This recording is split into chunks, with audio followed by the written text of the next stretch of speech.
이 시간 함께 나누실 하나님 말씀 신약 성경 요한복음 4장 7절에서 14절까지 말씀입니다.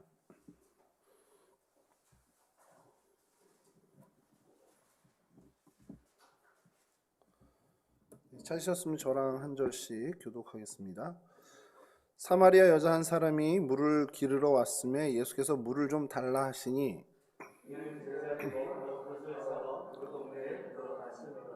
사마리아 여자가 이르되 당신은 유대인으로서 어찌하여 사마리아 여자인 나에게 물을 달라 하나이까 하니 이는 유대인이 사마리아인과 상종하지 아니함이로라. 예수께서 대답하여 이르시되 내가 말하면 하나님의 손으로가 또 내게 물을 좀 달라 하는 자가 누구인지 알았다면 내가 그에게 구하였을 것이요 그가 그 생수를 그에게 주었다. 여자가 이르되 주여 물 기를 그릇도 없고 이 우물은 깊은데 어디서 당신이 그 생수를 얻겠사옵나이까? 우리 조상 야곱이 이 우물을 우리에게 주셨고 또 여기서 자기와 자기 아들들과 짐승들이 다 마셨는데 당신이 야곱보다 더 크니이다. 예수께서 대답하여 이르시되 이 물을 마시는 자마다 다시 목마르려니와 내가 주는 물을 마시는 자는 영원히 목마르지 아니하리니 내가 주는 물은 그 속에서 영생하도록 솟아나는 샘물이 되리라. 아멘. 예, 오늘 저희가 살펴볼 성경의 인물은 사마리아 여자입니다. 이름도 없고요. 뭐 어떤 사람인지 성경에 전혀 설명이 없는 사람인데 이 사람을 선택하게 된 이유가 누군지도 잘 모르고 그 이후에 어떤 삶을 살았는지도 전혀 모르지만 이 짧은 예수님과 만나는 이 장면에서 그에게 일어난 변화들을 좀 주목할 필요가 있겠다라는 생각이 들어서 우리 사마리아 여인을 좀 선택을 했습니다. 우리 뭐 인적 사항들을 좀 이렇게 좀 읊어야 되는데 이름도 없고요, 이름 뜻은 더더군다나 없고요, 뭐 가족 관계도 없고요, 아무것도 없습니다. 그저 결혼에 좀 실패했던 사람인 것으로 추정되고 또 사람들을 좀 피해 다니는 좀 뭔가 무엇인지 모르지만 사람을 피해 다니는 그런 생활을 하고 있었던 여인 정도로밖에 저희가 알 수 없습니다. 이런 상황을 좀 요 시대 상황을 좀 설명을 먼저 드리면서 우리가 사마리아 여인을 좀 살펴보려고 하는데요. 예수님 당시 뭐 그 이전에도 그렇고요. 유대인이라고 하는 그 이스라엘 사람들이죠. 이스라엘 사람과 이 사마리아 사람이라고 칭하는 이 사람들 사이는 굉장히 감정이 안 좋았습니다. 뭐 그거는 뭐 이유는 여러분들 잘 아시겠지만 뭐 혼혈 이 얘기를 제일 많이 떠오르실 거예요.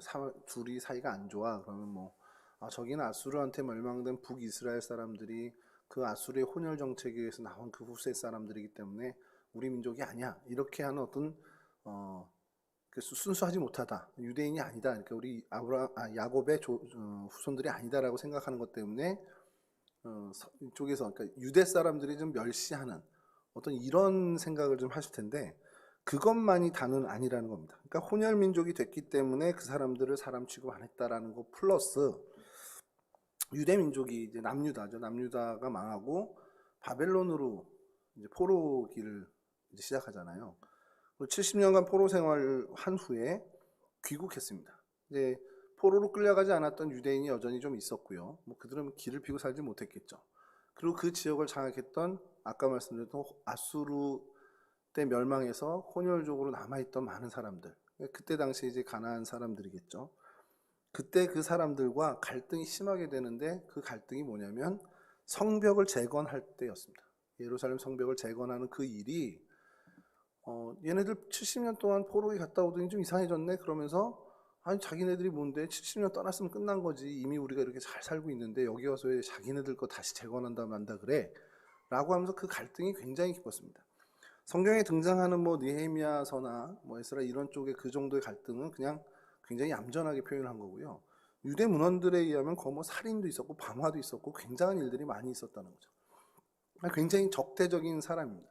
그 골이 계속해서 이어지고 사실 성벽이 재건된 이후에도 그 갈등은 계속해서 이제 그 지역 토착민이라고 하면 토착민과 그러니까 굴러온 돌과 박힌 돌이 계속해서 갈등을 일으켰다라고 보시면 됩니다. 근데 유대 민족은 억울하죠. 우리가 잠깐 70년 떠났었지만 여기 원래 우리 땅인데 이걸 가지고 얘네들이 왜 자꾸 저러지? 이런 생각이 들 거고 사마리아 사람들은 그랬겠죠. 아니 나라 망해서 70년 동안 없었으면 끝난 거지. 뭘 다시 와서 우리 땅이라고 저렇게 주장해? 라고 얘기하는 그런 뭐 양쪽의 얘기를 들으면 다 일리가 있을 것 같은데요. 요즘 좀 이해를 좀 돕기 위해서 요즘 우크라이나 사태가 난리도 아니잖아요. 그래서 뭐 도네츠크나 루간스키 여기서 이 일이 벌어졌는데 이게 2014년에 있었던 크림반도 분쟁하고 거의 흡사한 모양입니다. 그러니까 러시아가 땅 하나는 그렇지만 좀 이제 땅을 확장해 나가는 방식이 아닌가라는 생각이 들 정도로 너무 흡사하게 이제 이런 진행되고 있죠. 크림반도 안에 있는 그 사람들이 우크라이나에 속해 있는데, 그러니까 소비에트 연방이 무너지고 각 나라마다 다 다시 독립을 했단 말이에요. 근데 그 우크라이나 안에 이 크림반도에서 이 크림반도 지역 사람들이 독립을 선언합니다. 그래서 크림 공화국이야. 우리는 이제부터 나라야. 그렇게 했어요. 그러니까 우크라이나는 말도 안 되는 거죠. 지금으로 치면 저기 부산에서 갑자기 사람들이 모아가지고 우리 독립할래 하고서 우린 부산 공화국이야. 이렇게 했다라는 거랑 거의 같다고 생각하시면 됩니다.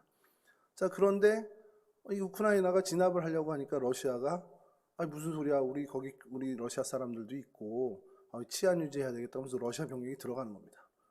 그러니까 우크라이나 군대가 못 들어오게 하는 거죠. 그리고선 거기서 정부를 세워주게 하고 친러 정부니까 주민투표를 합니다. 우리 러시아 연방에 다시 가입하겠다. 국민투표에서 러시아 연방에 다시 가입하고. 그래서 2015년에 러시아와 크림반도가 합병을 하죠. 근데 뭐 세계에서는 그건 불법이다라고 지금까지는 인정을 안 하고 있는데 똑같습니다. 지금 도네츠크 공화국, 루간스키 공화국 계속해서 우크라이나랑 참 6, 7년째 지금 반군으로 전쟁을 하고 있는데 여기를 보호하고 치안 유지하겠다고 러시아 군대가 지금 사실 그쪽으로 간 거거든요. 그걸 미국에서 반발하고 있는 거고. 이게 왜 이렇게 갈등이 일어날까? 크림 공화국에 있는 사람들과 우크라이나 이제 본토에 있는 사람들이 민족이 달라요. 좀 섞인 것도 있지만 몇백 년 전부터 뭐 오스만 투르크 제국으로 거슬러 올라가서부터 그들의 민족의 감정이 계속 안 좋습니다. 그러다가 이제 러시아 붉은 혁명 때문에 이제 소비에트 연방으로 하나로 어떻게 어우러져 있었지만 사실 그 안에서 계속 감정이 있었던 거죠. 사마리아 사람과 유대 사람들도 이런 것 같다라는 겁니다. 저희처럼 인종이 같지도 않습니다. 이제는 인종이 완전히 다른 인종이 됐고 그래서 감정이 계속 안 좋은데 거기에 하는 일들마다 계속 부딪히니까 예수님 시대에 와서도 그냥 서로 적대시합니다. 유대인 입장에서 봤을 때 사마리아 사람을 뭐 개 취급한다, 이방인보다 더 못한 것으로 본다지만 사마리아 사람들 입장에서도 유대인은 저희 우리의 권리를 뺏어간 놈들, 나쁜 놈들 이렇게 평가를 하고 있어서 서로 안 좋아하는 거예요. 일방적으로 어느 쪽에서 멸시하고 경원하고 천대하고 해서 피해를 입는다는 게 아니라 서로에게 서로 경멸하고 서로 감정이 안 좋은 상황이었습니다. 그게 오늘 이 사마리아 여인의 태도에서도 고스란히 드러나죠.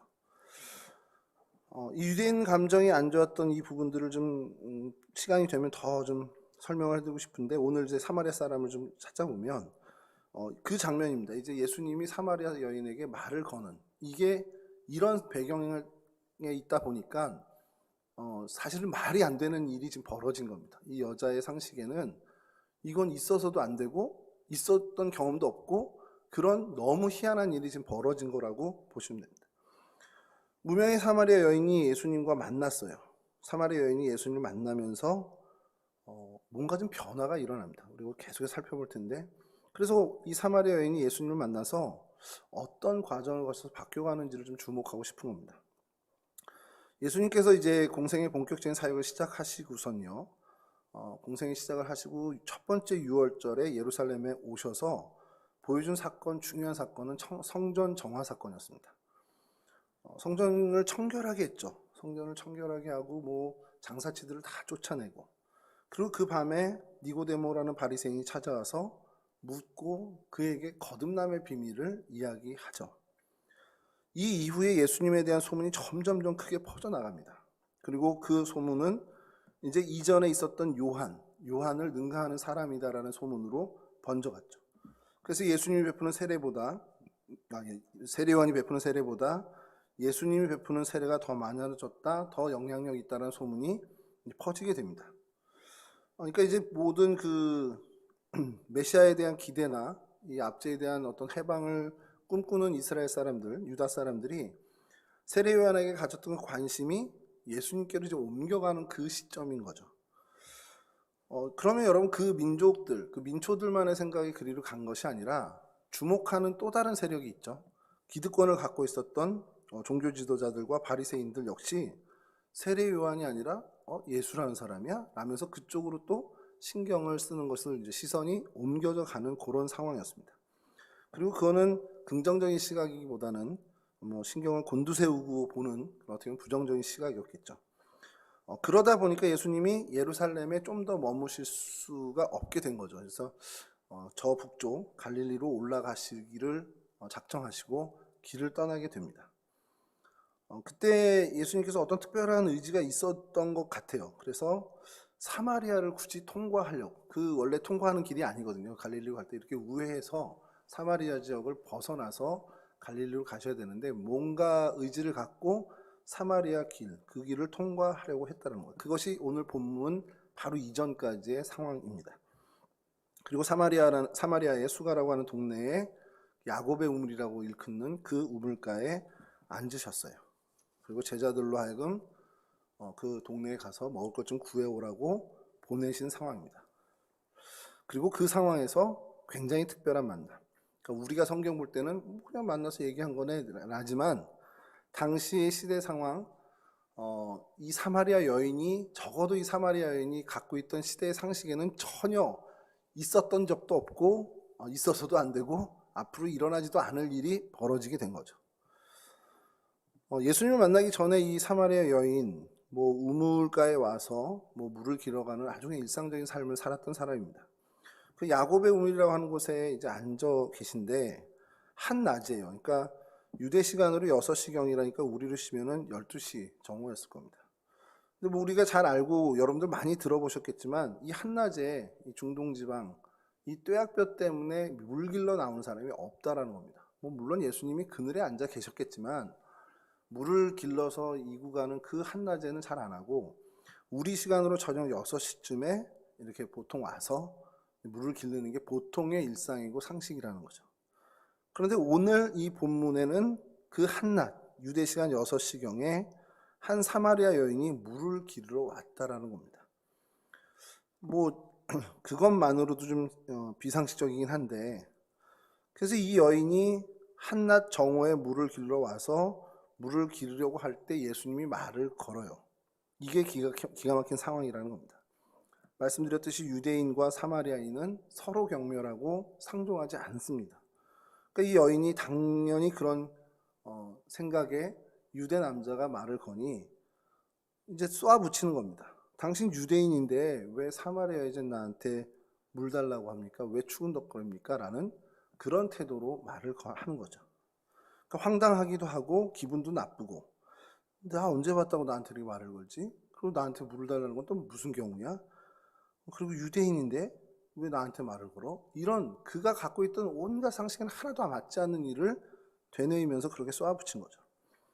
뭐 그런 거 있잖아요. 나는 선생이고 넌 학생이야. 뭐 이렇게 우리 영화 옛날 대사인데 학생이 선생님한테 하는 기본적인 상식들이 있잖아요. 근데 그 상식을 벗어나면 야, 너 정신 차려. 내가 선생이고 네가 학생이야. 이렇게 얘기할 수 있죠. 근데 이제 그렇게까지는 못해도 그 뉘앙스로 얘기를 하는 겁니다. 생각할수록 어처구니가 없을 수도 있고요. 그리고 여인은 자기에게 물을 요구하는 이 사람 도대체가 뭐지? 라는 궁금증도 있었을 겁니다. 완전히 다른 신분인데 그 신분인데 어떻게 감히 나한테 이렇게 물을 달라고 하지? 그게 뭐 이제 내가 높고 네가 낮으라는 것도 있겠지만 그거보다는 이제 당황한 거죠. 이런 경우가 없었는데 왜 나한테 이렇게 하지? 근데 예수님이 그에게 이렇게 이야기하는 것들 그것을 들었을 때 당황하는 여인 이 부분에 대해서 시선이 좀 고정이 되는 거예요. 그러면서 이제 제 생각으로 좀 저의 모습을 좀 생각하게 됐습니다. 내가 갖고 있는 어떤 그냥 고정관념은 혹시 없나? 당연히 이건 이렇게 돼야 되고 또 당연히 이건 이게 맞는 거고 라고 생각하고 그냥 딱 굳어진 나의 생각은 없는가라는 생각을 해봤어요. 정말 어떤 생각의 틀에 고정되어 있지 않는가. 그리고 또 저뿐만 아니라 많은 사람들이 어떤 그 틀이라는 것에 갇혀서 살고 있지는 않은가. 사실 또 그런 것도 많이 보기도 하고요. 그러면서 저 사람 한 사람을 그러니까 이제 저도 그런 고정관념에 있는 것도 있지만 제가 다른 사람을 볼 때 아 저분은 저런 분, 아 저분은 저럴 거야 그러니까 제가 오히려 그분을 선입견으로 보고 그냥 그 틀에 그분을 가둬놓는 경우도 좀 있더라는 겁니다. 그래서 그런 좀 반성을 하면서 설교를 준비하는데, 저분은 뭐 신앙생활 한 지 얼마 안 된 분이잖아, 이런 고정관념을 갖고 그 생각으로 그분을 대하고, 저분은 신앙생활을 오래 하셨는데 근데 뭐 큰 열매는 없잖아, 뭐 이런 생각으로 좀 고정관념에 갇혀 있는 경우도 있고, 또 뭐 신앙이 아니더라도 저분은 물질적으로 좀 부유한 분이지, 저분은 좀 어려운 분이지, 저분은 성격이 좀 까다롭지, 저분은 성격이 좀 유하지, 저분은 좀 넉넉해 보이지, 그런 어떤 선입견들을 가지고 사람을 대하고 있더라는 거예요. 뭐 여기 계신 분들한테는 선입견이 없습니다만 그러니까 제가 일상을 살아갈 때 교회 안에뿐만 아니라 살아가는 그 모든 것들, 뭐 동료들도 그렇고 친구들도 그렇고 다 그런 선입견을 갖고 있더라는 겁니다. 그리고 그게 뭐 없을 수는 없지만, 근데 문제는 그렇게 갖고 있는 틀에 갇혀서 그 틀이 완벽히 이거야 라고 생각하는 순간 실수를 하게 되더라는 겁니다. 이게 이런 가능성이 크고 그런 성향이 많지, 그래 비교적 그렇지라는 것 정도로 해야 되는데 쟤는 딱 저래 라고 해놓고 대하면 이게 실수가 되고 관계가 깨지는 일들이 생기더라는 겁니다. 좀 우스갯소리긴 한데요, 제가 전에 교회에 이제 부임을 했는데 그때 이렇게 막 살이 이렇게 찌지 않았거든요. 그때 이제 조금 날카로워 보였나 보죠. 믿지 않겠지만요. 근데 저를 보고는 성격 있게 생겼다, 그렇게 생각을 하셨어요. 수근거리는 소리를 제가 들은 거죠. 그리고 얼굴이 그때 좀 까맸어요. 왜 그랬는지 모르겠는데, 간이 나쁜 것도 아니었는데 얼굴이 좀 까맣고 성격 있게 생겼다. 그러다가 좀 더 나가서 까칠하게 생겼네. 뭐 이렇게 직접 별로 대하지도 않았던 분들이 무섭게 생겼어, 까칠하게 생겼어, 성격 별로 안 좋을 것 같아 라는 부정적인 얘기도 수근거리는 걸 제가 좀 듣게 됐습니다.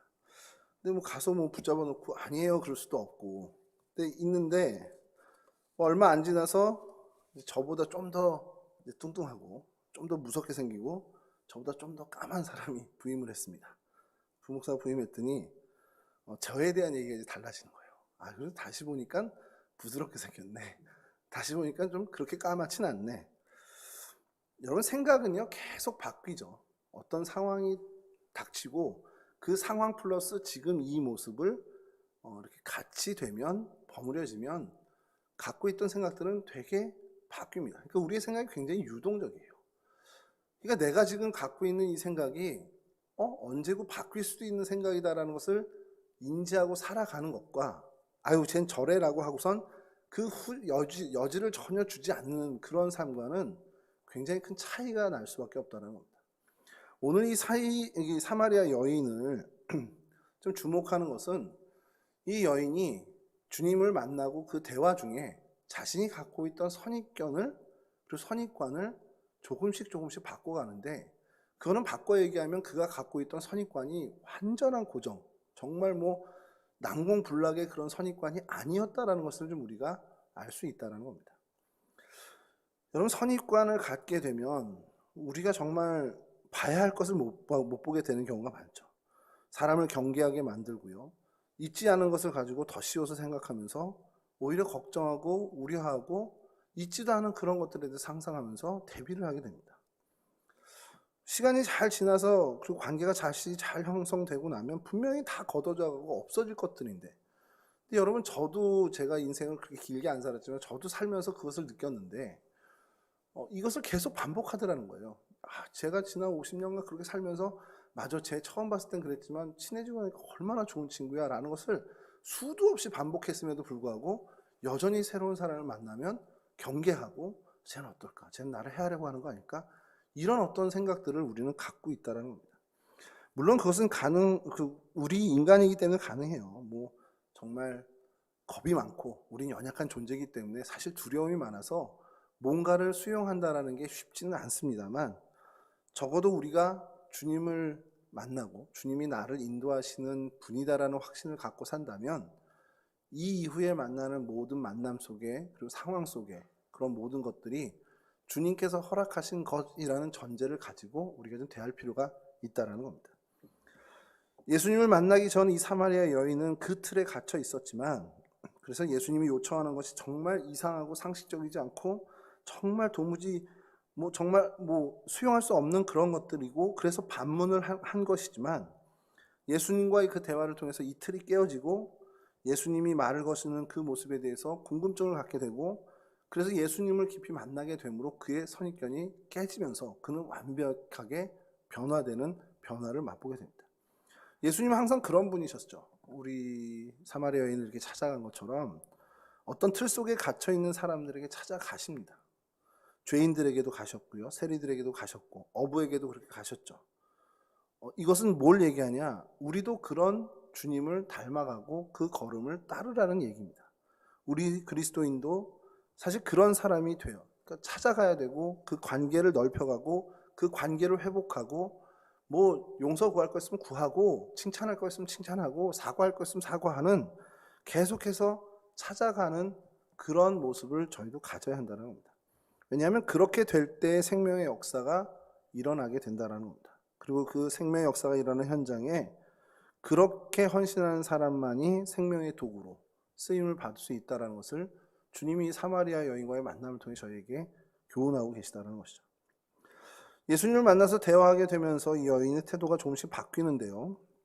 처음에는 어떻게 보면 그 쏴붙이는, 어떻게 보면 좀 경멸하는 말투, 그리고 어떤 비웃거나 조롱하는 말투였을 수 있지만 그 감정이 다소 놀라움과 또 호기심으로 바뀌게 되고 그것은 또 나중에 감탄으로 바뀌게 되죠.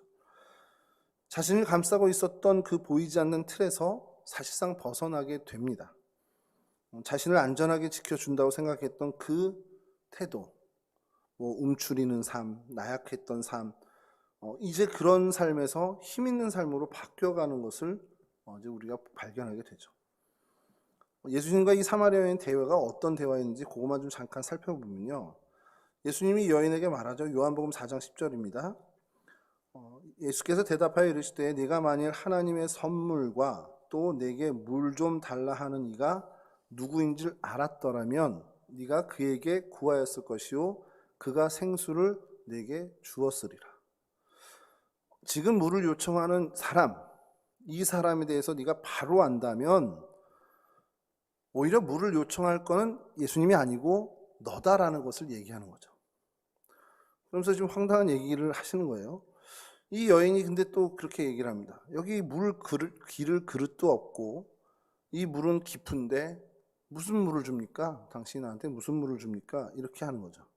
그러면서 야곱을 끌어들입니다. 우리 조상 야곱은 이 우물을 우리에게 준 것이고 그래서 이 물에서 자기와 자기 아들들이 다 마셨고 짐승들도 마셨다라는 거예요. 야곱이 그런 사람인데 당신은 그보다 큽니까? 라는 이 표현은 당신이 가능하겠어요? 뭐 이렇게 얘기합니다. 오늘 기사에 뭐 리을 이응 크크가 오늘 한참 이렇게 좀 회자되고 있는데 뭐 격이 없다, 뭐 품이 없다. 그러니까 그게 왜 격이 없고 왜 논란이 되냐? 굉장히 조롱하는, 정말 비열하게 조롱하는 듯한 뉘앙스를 줬단 말이죠. 지금 이 여인의 말도 거의 그와 같습니다. 야곱 몇 년 전 야곱입니까? 그 야곱은 이렇게 이 우물을 이렇게 쓰고 이렇게 했는데 당신이 그보다 낫다고? 이제 그렇게 약간 비아냥거리는 그 말도 들어갔다는 거죠. 우물을 구할 데가 없고 아무리 생각해도 당신 엉뚱한 소리 아니야 라는 것을 이야기하는 겁니다. 허풍쟁이로 생각했을 수 있을 거고요. 아니면 허언증이 있나 라는 생각을 했을 수도 있습니다. 그래서 예수님이 한 번 더 강력한 말씀을 하십니다. 요한복음 4장 13절 14절인데요. 예수께서 대답하여 이르시되 이 물을 마시는 자마다 다시 목마르려니와 내가 주는 물을 마시는 자는 영원히 목마르지 아니하리니 내가 주는 물은 그 속에서 영생하도록 솟아나는 샘물이 되리라. 이 여인이 생각할 때 이 남자가 갈수록 황당한 소리를 하는 것 같아요. 어떤 그릇도 없는데 자신을 잘 알았더라면 오히려 자신에게 물을 요청했을 것이라고 하더니 이제는 자신이 주는 물을 먹는 자마다 목이 마르지 않는다라는 겁니다. 굉장히 신비한 소리를 하고 있는 거죠. 그래서 이 황당한 여인은 예수님에게 말하기를 그러면 그런 물이 있으면 나 좀 주세요 얘기를 합니다. 나도 목마르지 않고 물 길러 여기 안 나왔으면 좋겠습니다. 여러분 여기가 좀 포인트입니다.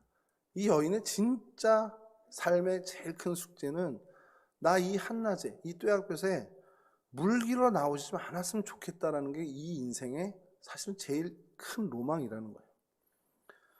그런 얘기를 이제 예수님께 하죠. 물길로 오지 않게 그물 좀 나 좀 주십시오라고 합니다. 이 여인은 이 남자가 어떻게 하나 보려고 오히려 그런 물이 있으면 좀 달라고 요청을 하는 거죠. 그럴 때 예수님이 이번에는 전혀 다른 요청을 합니다. 네 남편 데려와라. 그러면 그 물 주겠다라는 소리처럼 들리는 겁니다. 그러자 여인이 뭐라고 얘기합니까? 나 남편 없습니다. 라고 얘기했는데 그 속에선 굉장히 뜨끔했을 거라고. 뭐 이후에 뭐 우리 얘기는 잘 알지만 갑자기 남편 얘기를 하는지 의아스러웠을 거예요. 왜냐하면 이 여인은 결혼 생활에 대해서 실패한 그런 여인이었습니다. 그래서 이 여인은 그 문제를 사실은 드러내는 것도 싫고 건드려지는 것도 싫고 그래서 그냥 잡아떼듯이 지금 얘기를 하는 거죠.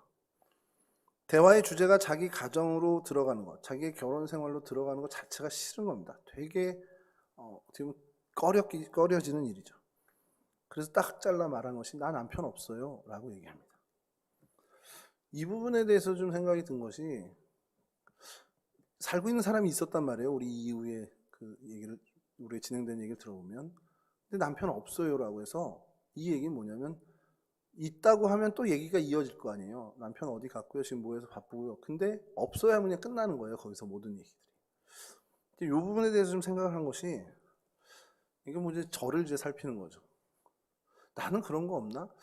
누군가가 이런 어떤 얘기를 했을 때 더 얘기해도 되는데 그게 그냥 싫어서 아니면 혹은 내 상처라서 어떤 그런 것 때문에 그냥 적당하게 어느 정도 선에서 이야기하고 마감하는 것 그런 건 없는가? 예를 들어서 뭐 신앙생활이라고 치면 신앙생활, 말씀생활과 기도생활에 대해서 어느 정도 지금 제가 하는지에 대해서 이야기하고 그거에서 관심 갖는 거에서 서로 이야기할 때 뭐 저희 어머니랑 제일 많이 얘기하는 것 중에 하나인 것 같아요. 요즘 기도는 하니 요즘 말씀을 보니 그러면 제가 저 목사인데 말씀 보고 기도하겠죠 라고 하고서 그냥 끊죠. 근데 그 얘기는 더 얘기하는 거 싫다는 거예요. 그러니까 왜냐하면 제 마음에 약간의 양심의 가책이 있어서 그런 것 같습니다. 목사인데 적어도 이 정도 성경은 보고 적어도 이 정도 기도는 하고 성경 필사를 저도 좀 하고 싶은데 해야 되는데 못하고 있는 게 참 마음이 좀 불편한데 그런 얘기들을 다 끌어내서 엄마랑 얘기하고 하면 좋은데 그냥 불편한 거예요. 그래서 그냥 거기서 마감하고 잘하고 있으니까 걱정하지 마세요 정도로 이렇게 합니다. 우리의 태도가 하나님 앞에서까지 이러면 안 된다는 거예요. 저희 어머니랑 저랑 사이에서 그럴 수 있죠. 근데 하나님이 계속해서 우리에게 권면하고 마음에 감동을 주고 우진아 너 성경을 좀 봐야 되지 않겠니? 우진아 너 좀 더 기도해야 되지 않겠니? 라는 마음을 주실 때에도 하나님 뭐 딴 얘기 하시죠. 이렇게 하는 거는 좀 곤란하지 않겠냐는 거예요.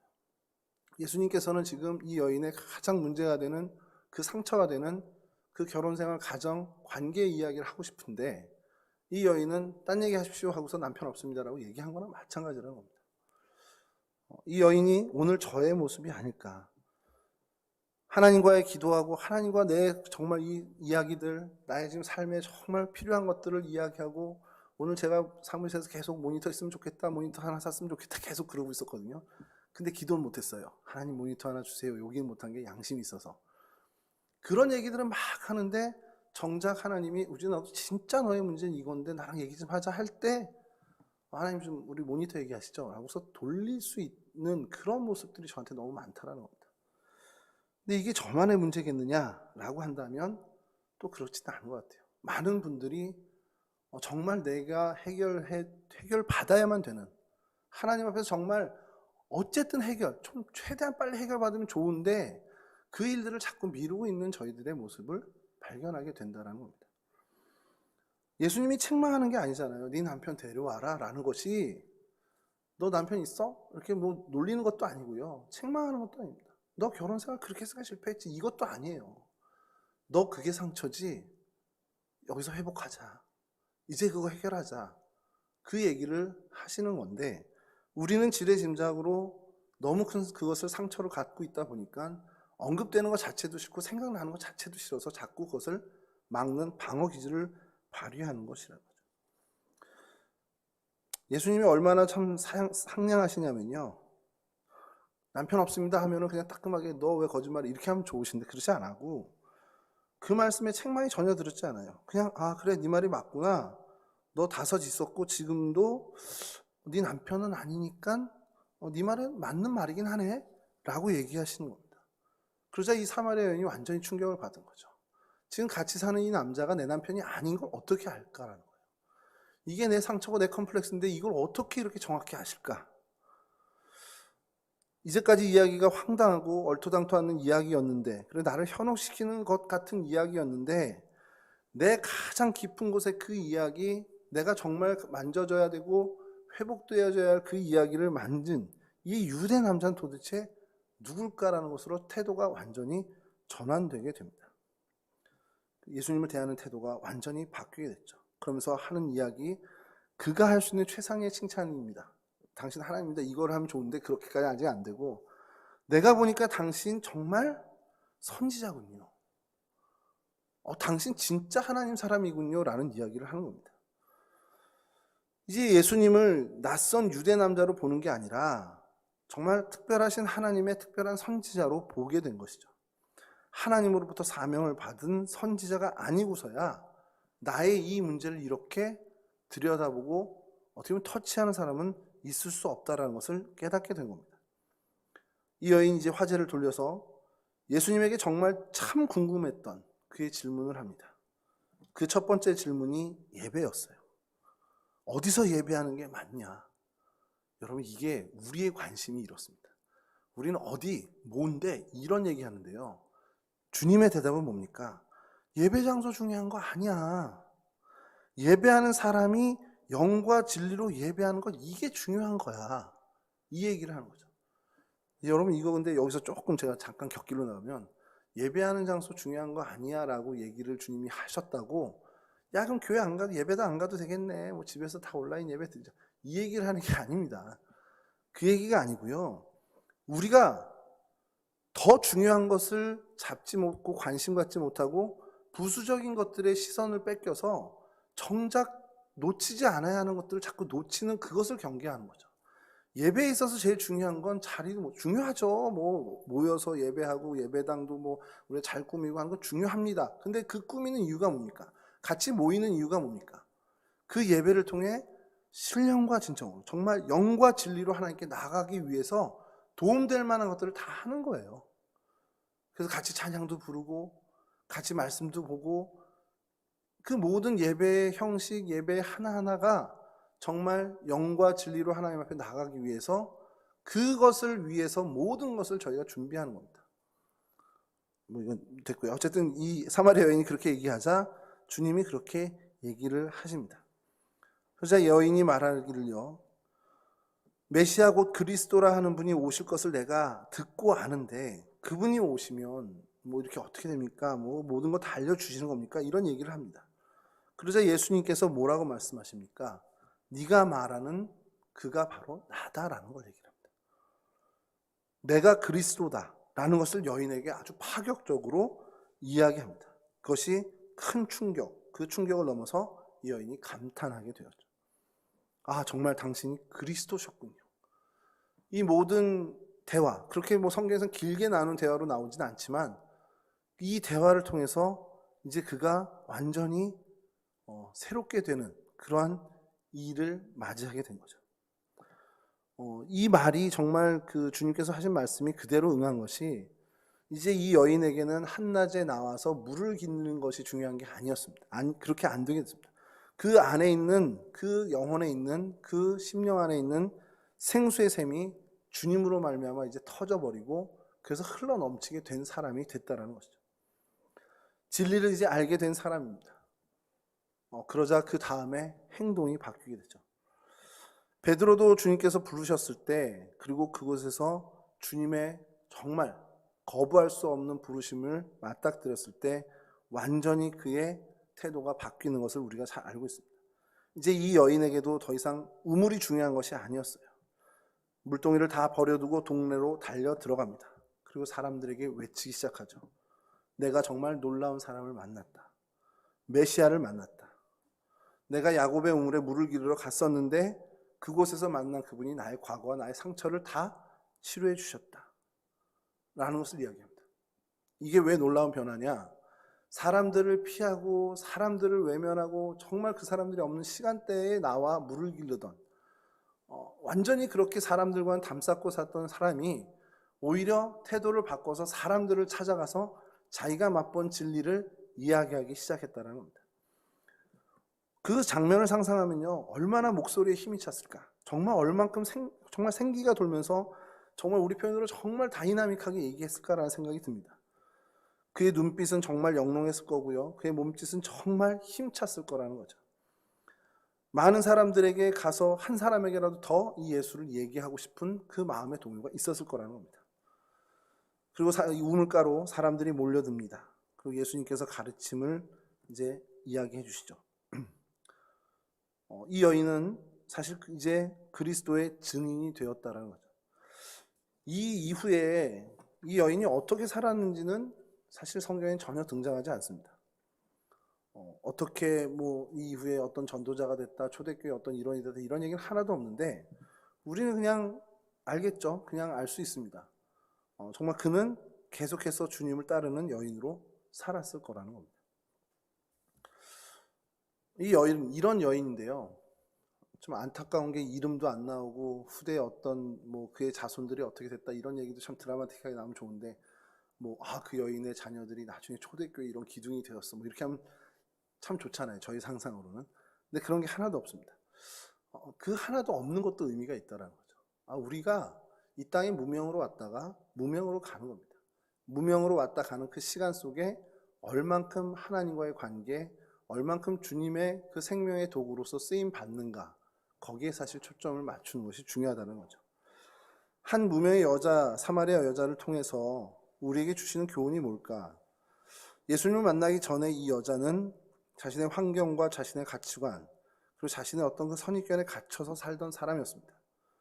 실패의 삶에 눌려 살았고요, 정말 변하지 않는 일상의 그 지루함 속에서 그냥 갇혀 살았던 사람입니다. 그런데 이 여자가 예수님을 만나면서 그 틀이라는 것을 깨어버리게 됐죠.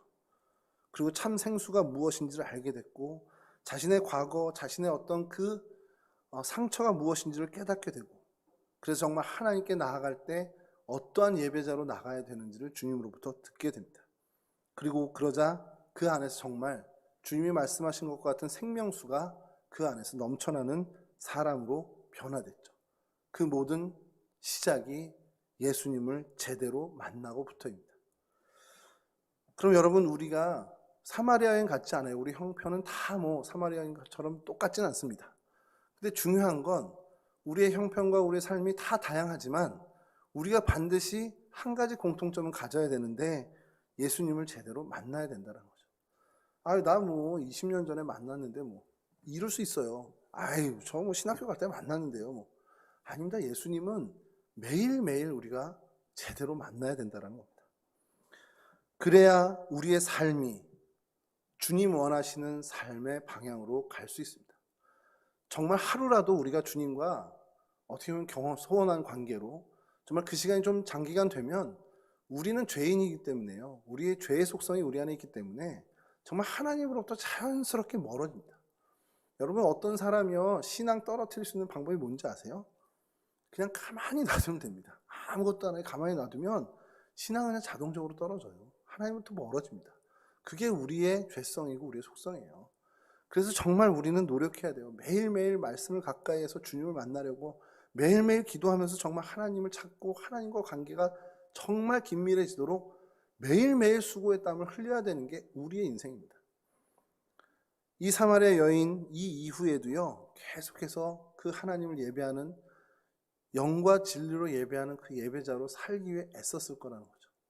한낮에 우물가에 우물을 기르러 오는 그 수고, 더 이상의 수고로 하나님을 찾았을 거라는 겁니다. 우리도 마찬가지입니다. 그렇게 예수님을 제대로 만나는 것, 그것에 정말 최선을 다해야 한다는 것이죠. 우리 주님은 우리가 무기력하게 살기를 원하지 않습니다. 우리 개인의 삶이든 가정에서든 우리 자녀들이든 정말 그냥 무너진 상태로 살기를 원하는 분이 아니에요. 다 회복돼서 주님과 가까이 살기를 원하십니다. 그리고 우리 안에는요, 주님이 허락하신 사실 작은 샘들이 다 있습니다. 그 샘을 흙으로 덮어버리고 살아가길 원하지 않고요, 그 샘에서 정말 은혜의 생수가 흘러넘치는 삶을 주님은 오히려 우리보다도 더 바라고 계십니다. 그리고 그렇게 정말 그런 삶이 되기 위해서 우리가 예수님을 제대로 만나야죠. 만나는 방법은 뭐 늘 반복되는 얘기입니다. 말씀을 통해서 만나고요. 기도를 통해서 만나고요. 예배를 통해서 주님을 만나게 됩니다. 여러분, 그럼 그것으로 우리는 사실 다 해결된 거나 마찬가지입니다. 이후에 우리의 행동은 그 은혜 받은 사람답게 그 은혜가 정말 우리를 이끄는 대로 행동하면 됩니다. 정말 주님을 내가 정말 어디 가서 증거하고 내가 정말 주님 만나서 행복한 것 이야기하고 내가 얘기하는 모든 대화의 정말 많은 부분이 예수님과 정말 예수님과 함께한 시간, 교회 공동체 안에서 있었던 일들, 정말 많은 신앙의 동지들과의 그 사랑의 이야기들, 이런 것들을 채워지는 그런 삶을 살게 된다는 것이죠. 교회 다니는 분들끼리 만나서 대화하는 제일 많이 하는 게 성경 얘기 맞잖아요. 아멘 해주시면 좋겠는데 예. 그렇게 우리의 대화나 우리의 삶과 우리의 모든 게 주님으로 채워지는 그런 삶을 위해서 애쓰는, 그래서 정말 우리 안에 정말 모든 상처들, 정말 주님께 나아가는데 어려운 모든 틀들, 그것들을 다 깨고 회복하고 주님께 가까이 나아가서 정말 주님으로부터 칭찬받고 정말 주님으로부터 위로받고 주님의 은혜를 늘 누리며 살아가는 거룩한 하나님의 백성들이 되실 수 있기를, 그래서 우리 마음 가운데 영원히 목마르지 않는 그 샘이, 은혜의 생수가 계속해서 흘러넘치는 그런 삶을 사시기를 주님의 이름으로 간절히 축원합니다. 우리 찬송 한 장 하시고요. 주님 가르쳐 주신 기도로 마치도록 하겠습니다. 찬송가 309장입니다.